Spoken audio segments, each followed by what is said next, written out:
Well, if I told you that 31-7 Jaguars was the final score of this game, you probably would have believed me. But it is the halftime score of this game. It's the AtoZSports halftime show. I'm Easton Freeze. He's JT Runke. And the Titans are getting throttled because one Cameron Ward has not been on the field for the better part of the first 90 minutes of real time of this game. We're here to break down what was one of the halves of all time, a very unfortunate circumstance on what was a very nice Titans opening drive that ended with disaster is a strong word, but ended poorly with Cam Ward scoring a rushing touchdown, hurting his shoulder on a rushing touchdown, going to the locker room and not returning to the game, being ruled out pretty quickly. So it's been the Brandon Allen show since then. We'll talk about, I think people have some interesting opinions on whether or not Cam should have even been playing in this game, whether or not Cam should have even been running the ball to begin with. We'll talk about what it could mean for Cam Ward going into next year and recovery from an injury that we don't know the details on yet.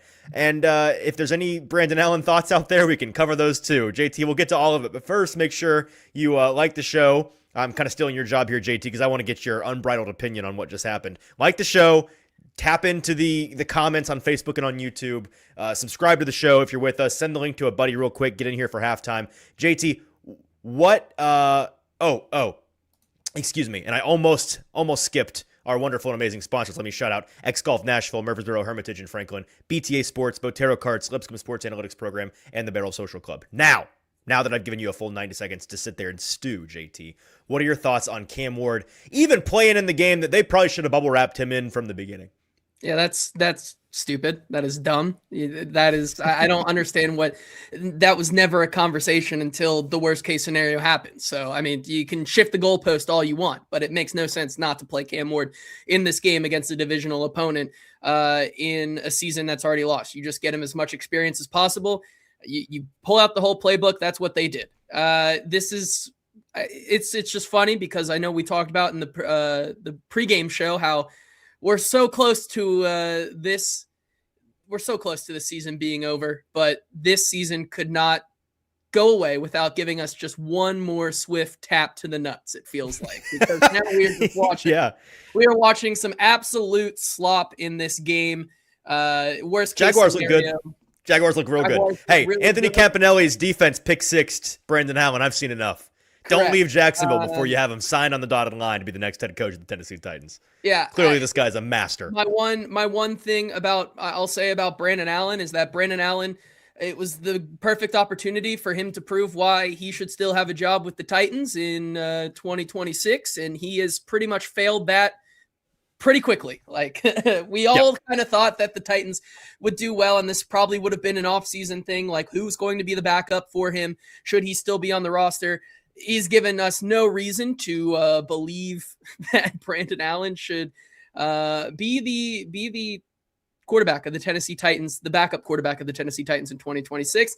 Makes me kind of shiver to think about if this would have happened earlier in the season, what we would be facing with, what we'd be faced with right now. And so, I mean, this is kind of the byproduct of this game. You lose Cam after what was a very impressive first drive. Was running the ball, was evading pressure really well. And JT, Jack asks, can we give an incomplete grade for Cam Ward today? Yes, I think 2 incompletes is what he needs to finish with. But JT, grade that drive for me. What would you have given that drive? It was an A+ drive. He evaded pressure. He was behind the sticks, makes a beautiful throw to Elik Manor. They were running the ball pretty effectively, and then they call a play, which was a very successful play. It's just the fact that he gets hurt on it. It's unfortunate, but it doesn't mean that you're not going to call a play. You never call a play or not call a play because you're worried about him getting hurt. That's not, otherwise it wouldn't be in the playbook.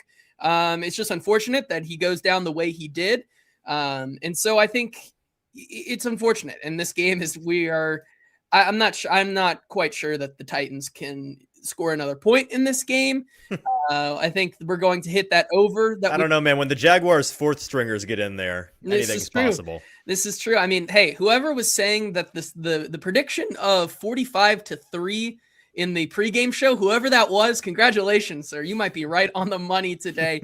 I mean, it's the defense is the defense. The pass rush looked pretty electric in that first half at times when they were able to get after the quarterback. Jeffrey Simmons is doing Jeffrey Simmons things, good and bad, taking it maybe a bit too far, getting those penalties. You're getting the full experience. But they kind of were holding up as long as they possibly could until the defense, the secondary, just kind of becomes barbecue chicken at that point. And it's like, you can't really do anything about that when Sanusi Kane is your number one secondary guy out there, or at least that is the kind of player you're playing. So it's just, we are so close to the end. Let's just get there. That's right. We're completely overshadowing the fact that on the last play of the half, Cam Little hits a 67-yard field goal, drills it. It's the longest field goal completed in an outdoor stadium, the second longest in any stadium in NFL history. That's what he does. We saw him. What did he hit something similar in the preseason, which didn't count. Yes, he hit a 68-yarder, I believe, in the preseason. Right, that doesn't count. So but it is, like you said, it's the longest. Clearly capable of this. The longest field goal ever made in an outdoor stadium, second longest of all time. It was, listen, I mean, I understand that you want to be aggressive. I mean, that's kind of just, it sums up the Titans experience this year, right? You're the first time that you really need to go for it. Brandon Allen throws a terrible ball, and this is kind of where we are. And so they get the ball out of half. Here's the question I want for the chat. Do we think that the Titans can get the ball into Jacksonville Jaguars territory in the second? They're scoring it again in this game, dude. In the fourth quarter, like dudes that didn't even play in college are going to be playing for the Jacksonville Jaguars. We'll see, maybe. Let's fly through some comments, and then I'm actually pulling up the NFL Pro page because what we do at the halftime show is we check to see what the Titans win probability is, which we'll take a look at here in a second. I'm just seeing it for the first time. But a couple of comments. We've got about 4 minutes left. Andrew says, so are we supposed to give Cam the same crap that we gave Levis for making plays like that and getting himself hurt, asking for a friend? Not sure who was is he confusing Will Levis with fellow white quarterback Jackson Dart? Is that what's perhaps happening here? I'm not sure. Will Levis didn't have a proclivity to get himself hurt necessarily. He didn't protect himself great, but he had a proclivity to do funny things. And I guess in the process, maybe also get himself hurt. Clifton says, just glad we're only 2 quarters away from this dreadful season ending. They better get the coaching decision right. You are right about that. I'm so glad the season is over. From Rooney. Titans Gnome, this was the one thing that we couldn't have happen. Well, I will say, we're yet to hear the nature of Cam Ward's injury, besides it's his right throwing shoulder. Assuming it's precautionary, besides just frustrating us this afternoon and making it an even larger waste of our time, I'm not sure there's a giant issue here. But if it's an AC joint injury that turns into a lingering, drawn-out surgery versus no surgery thing like we just saw with Will Levis, then that's kind of the worst-case scenario, right? If he broke his collarbone, that would be an example of something that you're not all that worried about. It'll keep him from maybe throwing as much as he wanted to early in the preseason, or in the offseason, obviously. But in terms of getting back and ready for next year, that kind of thing, hopefully it's no worse than a broken collarbone. And I'm sure we'll get more that will probably leak here at the end of the game. JT, we've got a couple minutes left. We'll talk about the probability. If we want to ask the question, I guess technically we can.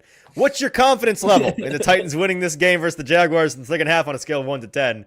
If you want to throw your answer in the comments, go for it. If you want us to guess what it is and just assume and save your time and effort, we can also do that. Well, we can also replace it here with a super chat from Zachary at $4.99. Thank you, Zachary. He says, at Jag Stadium, repping the Titans, all 4 of us left in the stadium. Hey, the strongest soldiers right there. God gives his hardest battles to his strongest soldiers, and you, sir, are one of the 4 left. We appreciate you, Zach. Hopefully you're having a fun time in that stadium. This is basically what I thought we were going to see. 0. Life with the Joneses. Believes it gives him a 10 out of 10. He's confident that they are going to coming back, baby. A joke. 0, negative 1,000, negative 0%, negative 69. Nice. Can we do less than 0? All rules are off. It's the end of the season. Who cares? 1, 0.0. Wes with a 7. He has confidence that Brandon Allen's going to come out looking like a much better quarterback in the second half here. 0.1, 0 for 0 of the season, 0%, 0%, 10 again, negative 100. Yeah, I mean, there's no need to ask. We get the gist. NFL Pro has them has had them at 1% out of 100 percentage points since the midpoint of the second quarter. So, what was it? 1%. Nice. Okay. They are at 1% chance to win since the middle of the second quarter. So, not really what we're looking for the rest of this game. We will talk about something at the end of the game. We'll see what Jackson else happens. Slater time. That's right. Hopefully nobody else gets hurt. Shout out to our wonderful and amazing sponsors, not least of which being Lipscomb Sports Analytics, which I want to tell you about very quickly before we leave.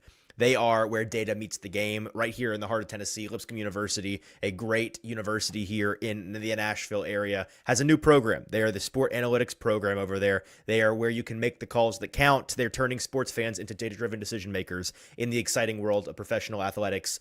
Get a job, your livelihood in sports. Do what we do. It's a lot of fun. A great way to do that is with our friends at Lipscomb Sport Analytics. Check them out at lipscomb.edu today. Lipscomb.edu/athletics is where you can find the Sport Analytics program. Thank you also to our friends at BTA Sports and Botero Karts and X Golf in Nashville, Murfreesboro, Hermitage, and Franklin, the Barrel Social Club, and T-Dot's Nobody Trashes Tennessee campaign. 90 more minutes of slop in Jacksonville, and then be right back here on Facebook and YouTube for our post-game show. See you then.